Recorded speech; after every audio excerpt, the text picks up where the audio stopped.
નમસ્કાર મિત્રો, વિડીયોમાં તમારું સ્વાગત છે। તો મિત્રો, અત્યારે હાલને ખૂબ જ મોટી અને દુઃખદ ખબર સામે આવી રહી છે।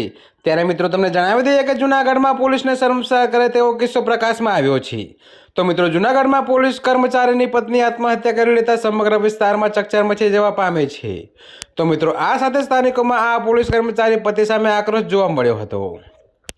જી હા મિત્રો, જો કે તમને વધુમાં એ પણ જણાવી દઈએ કે આ પોલીસ કર્મચારીની પત્નીએ તેના પતિના કારણે આત્મહત્યા કરી હોવાની માહિતી સામે આવી છે। તો મિત્રો, ઘટનાની મળતી માહિતી અનુસાર જૂનાગઢમાં રહેતી ભાવિસા ભરતભાઈ બાબરિયા નામની મહિલાએ ગળે ફાંસો ખાઈને આત્મહત્યા કરી લીધી હતી। જી હા મિત્રો, તો તમને વધુમાં એ પણ જણાવી દઈએ કે તેનો પતિ પોલીસ કર્મી છે અને મેંદરડા પોલીસ સ્ટેશનમાં ફરજ બજાવે છે। તો મિત્રો, મૃતક મહિલાના પિતાના જણાવ્યા અનુસાર આ પોલીસ કર્મચારીનું નામ આશિષ દિયાતર છે। તો આશિષ તેની પત્ની ભાવિસાને માનસિક તેમજ શારીરિક ત્રાસ આપતો હતો।